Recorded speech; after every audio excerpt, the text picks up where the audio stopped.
প্রথমেই ঠাকুর মা ও স্বামীজিকে সশ্রদ্ধ প্রণাম জানিয়ে আজকে শ্রী শ্রী কথামৃত থেকে রামকৃষ্ণ কথামৃত থেকে দ্বিতীয় খণ্ডের নবম পরিচ্ছেদ শুরু করছি। তস্মাদশক্ত সততম কার্যম কর্ম সমাচরো অশক্ত হি আচরণ কর্ম পরমাপ্নোতি পুরুষ। কেশবাদী ব্রাহ্মদিগকে কর্মযোগ সম্বন্ধে উপদেশ। ঠাকুর বলছেন কেশবাদী ভক্তের প্রতি, তোমরা বলো জগতের উপকার করা, জগৎকে এতটুকু গা, আর তুমি কে যে জগতের উপকার করবে? তাকে সাধনার দ্বারা সাক্ষাৎকার করো, তাকে লাভ করো।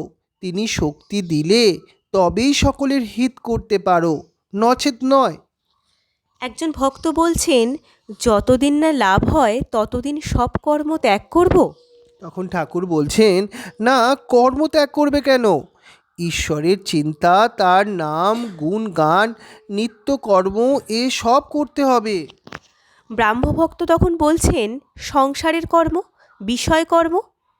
ঠাকুর তখন বলছেন, হ্যাঁ তাও করবে, সংসার যাত্রার জন্য যেটুকু দরকার, কিন্তু কেঁদে তার কাছে প্রার্থনা করতে হবে নির্জনে, যাতে ওই কর্মগুলি নিষ্কামভাবে করা যায়। আর বলবে, হে ঈশ্বর, আমার বিষয়কর্ম কমিয়ে দাও, কেননা ঠাকুর দেখছি যে বেশি কর্ম জুটলে তোমায় ভুলে যাই। মনে করেছি নিষ্কাম কর্ম করছি, কিন্তু সকাম হয়ে পড়ে, হয়তো দান সদাব্রত বেশি করতে গিয়ে লোকমান্য হতে ইচ্ছা হয়ে পড়ে। শম্ভু মল্লিক হাসপাতাল, ডাক্তারখানা, স্কুল, রাস্তা, পুষ্করণীর কথা বলেছিল। আমি বললুম, সম্মুখে যেটা পড়ল না করলে নয়, সেইটাই নিষ্কাম হয়ে করতে হয়। ইচ্ছা করে বেশি কাজে জড়ানো ভালো নয়, ঈশ্বরকে ভুলে যেতে হয়। কালীঘাটে দানই করতে লাগলো, কালী দর্শন আর হলো না। সকলের হাস্য।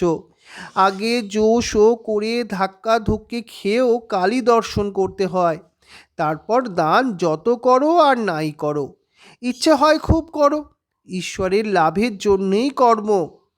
শম্ভুকে তাই বললুম, যদি ঈশ্বর সাক্ষাৎকার হন তাকে কি বলবে, কতকগুলি হাসপাতাল ডিসপেন্সারি করে দাও, এইগুলো? সকলের হাস্য।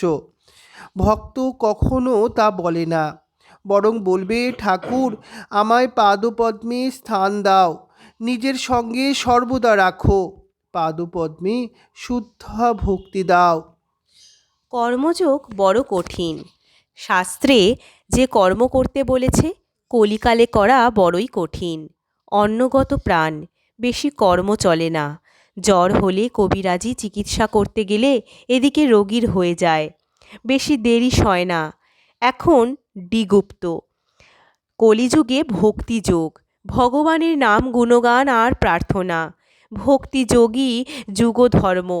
ব্রাহ্ম ভক্তদের প্রতি ঠাকুর বলছেন, তোমাদেরও ভক্তিযোগ, তোমরা হরি নাম করো, মায়ের নাম গুণগান করো, তোমরা ধন্য, তোমাদের ভাবটি বেশ। বেদান্তবাদীদের মতো তোমরা জগৎকে স্বপ্নবৎ বলো না, ওরূপ ব্রহ্মজ্ঞানী তোমরা নও, তোমরা ভক্ত। তোমরা ঈশ্বরকে ব্যক্তি পার্সন বলো, এও বেশ। তোমরা ভক্ত, ব্যাকুল হয়ে ডাকলে তাকে অবশ্যই পাবে। এই ছিল আজকে ঠাকুরের কথা। ওম স্থাপকায় চ ধর্মস্য সর্বধর্ম স্বরূপিণে অবতার বরিষ্ঠায় রামকৃষ্ণায় তে নমো। জননীং শারদাং দেবীং রামকৃষ্ণং জগদ্গুরুং পাদপদ্মে ত্বয়োশ্রিত্বা প্রণমামি মুহুর্মুহুঃ। নমো শ্রীজ্যোতিরাজয় বিবেকানন্দ শূরায় সচ্চিদ সুখ স্বরূপায় স্বামিনে তাপোহারিণে।